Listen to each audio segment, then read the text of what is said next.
Okay, guys, so we'll get underway sharpish with New Zealand's even match briefing. So to my left, Cody Taylor, who's playing 2.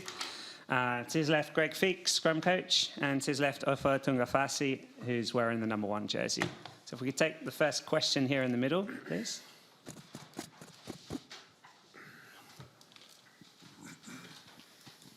Greg, I feel like this week there's been lots of chat about the competitiveness within the team. I mean, can you just give a sense of how eager some of these boys are to get some game time under their belt?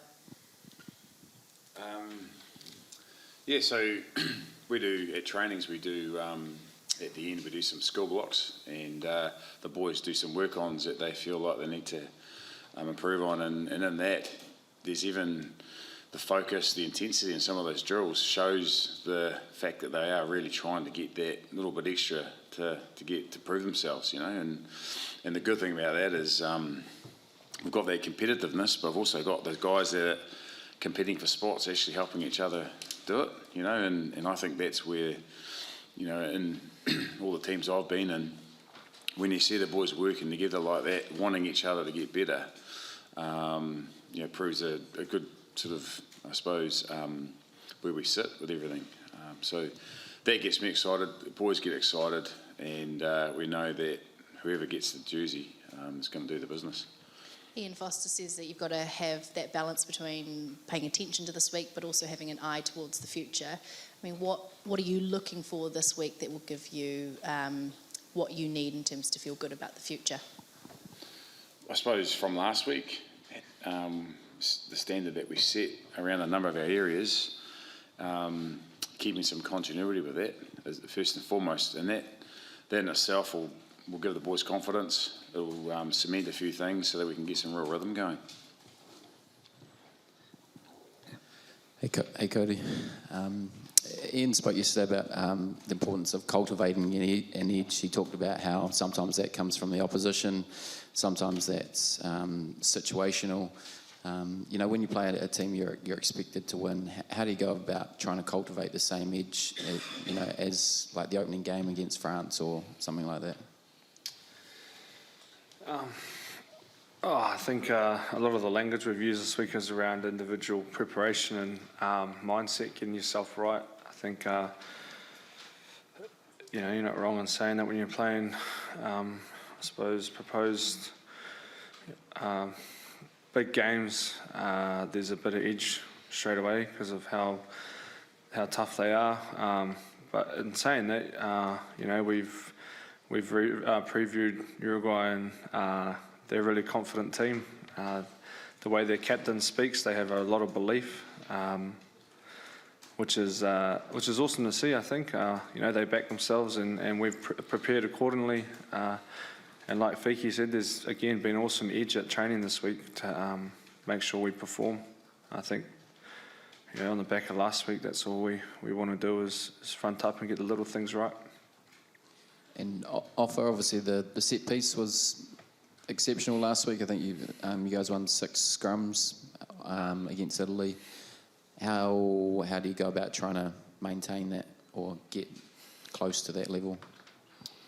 Yeah, Fiki has touched on it slightly, also Cody, but I think it's related to that question. For as long as I've been playing, one of the toughest challenges of the week is preparing for a team that you know that will be easy to overcome.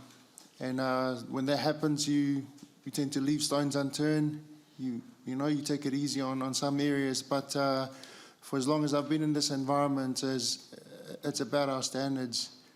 And that's what's important to us. And no matter who we play, our intention and our focus is to go out there and play to our standard and, you know, have a performance that we can be proud of. And then it's no different from this week, last week, and previous weeks as we raise our standards and try to be better.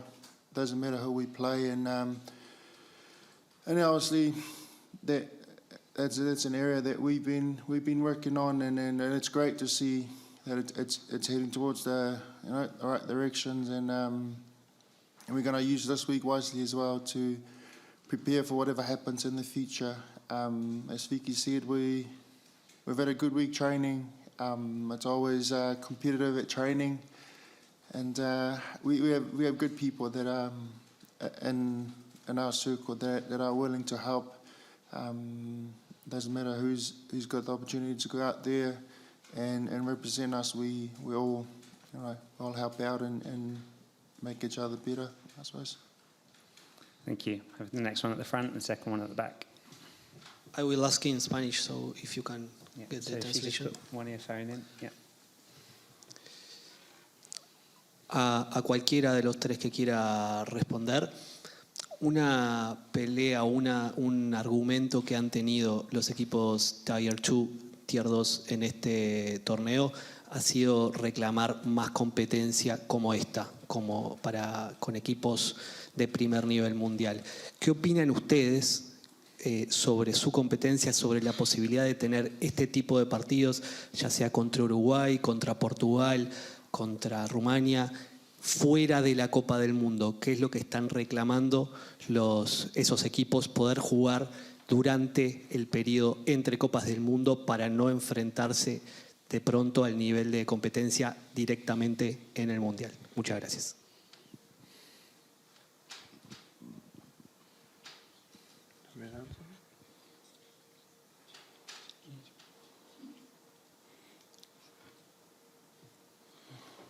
Yeah, I think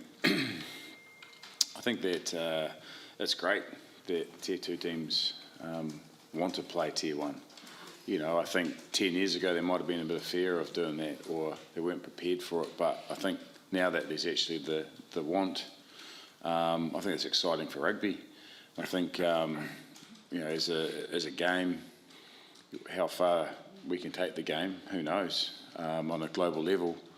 And I suppose it comes down to logistics and for players would be one thing that comes to my head, but I don't want to get into too many, you know, things around that. But and games, where do you fit it in around other tournaments and competitions? So I think a lot of those questions are for guys that get paid a hell of a lot more money than we do, and who probably run the game. But for me, it's exciting that anything positive for the game of rugby is great, and seeing Uruguay and Chile and Portugal and how they've prepared themselves for this tournament, not to mention the other ones, has been outstanding, and loved seeing all the teams play.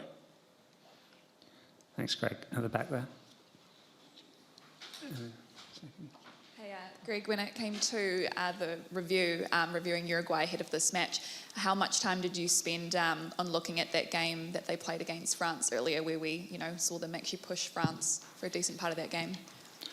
Yeah, we actually, as a team, were sitting watching that game at it, because obviously we're curious to see how they go, and like I just said, that was part of what got us excited, and probably just made us go, we can't get complacent in this tournament about anyone we play.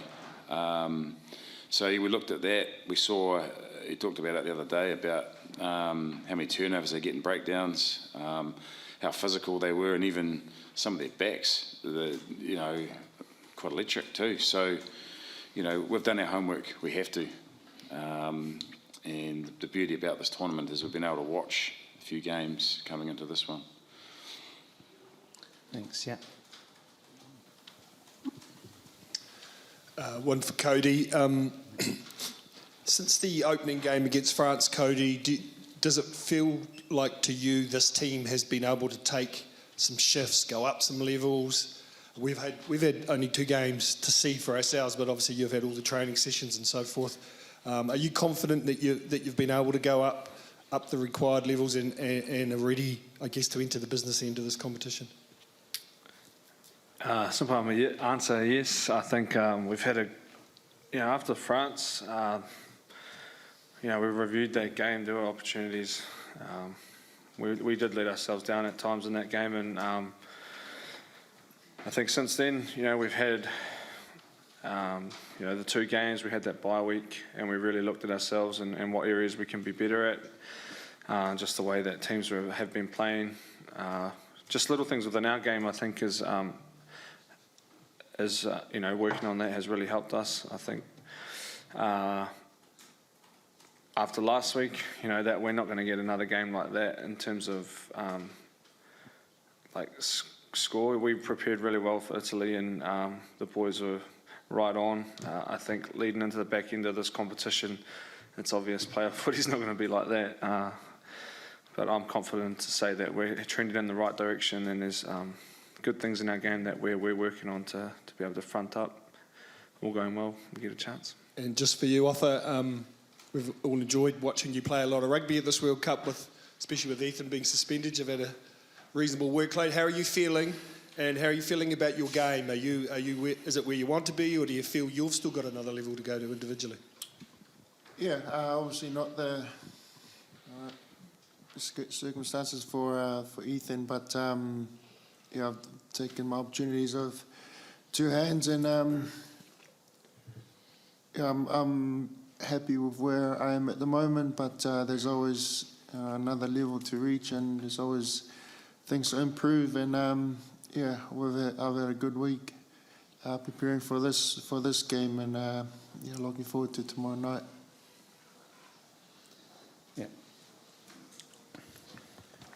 Cody, another 2 tries for Dane last week. Does he let you know about that a lot? And could you talk a little bit about his influence on the squad in general? He lets Sam and Sonny know about his tries. Him and Sonny have a bit of banter between each other, but no, he's a humble man.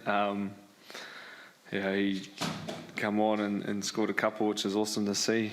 He's pretty good at getting over the chalk, so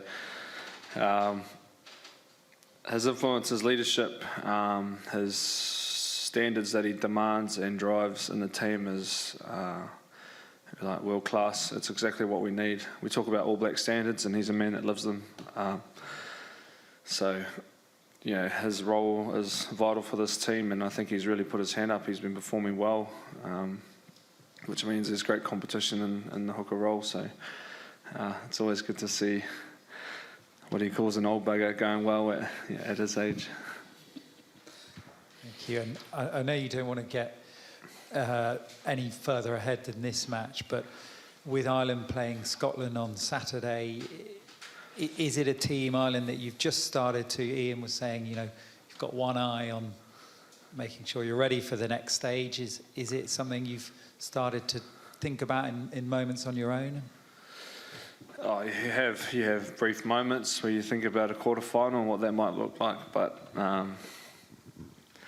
I think the great thing about this team and this tournament is that we've focused on each week as it's come, and that's been the way it's been this week. You know, we can't look past Uruguay, and yeah, to be honest, if we get the chance to, we go to a quarter-final, I don't really care who we play. It's a quarter-final, you got to front up no matter what, and prepare accordingly. So yeah, whatever that looks like, I'm looking forward to the challenge. All going well. Great, just here. Greg, yesterday I was at the airport at the arrivals terminal, and there was this massive guy with a Stade Toulousain bag. So I just wanted to check if Jerome Kaino has paid a visit to the camp. Or if not, he will. Yeah, no, Jerome's unavailable for squad selection, and yes, he is floating around. He is doing some stuff with New Zealand Rugby, I think, but it's great to see him. He is a big man, still in good shape, probably could still play, like Victor, but that's great having those guys around. Yep. We've got time for one more. Any final question? In which case, we'll wrap up. Thank you very much, gentlemen. Thank you. Cheers, guys. Great job.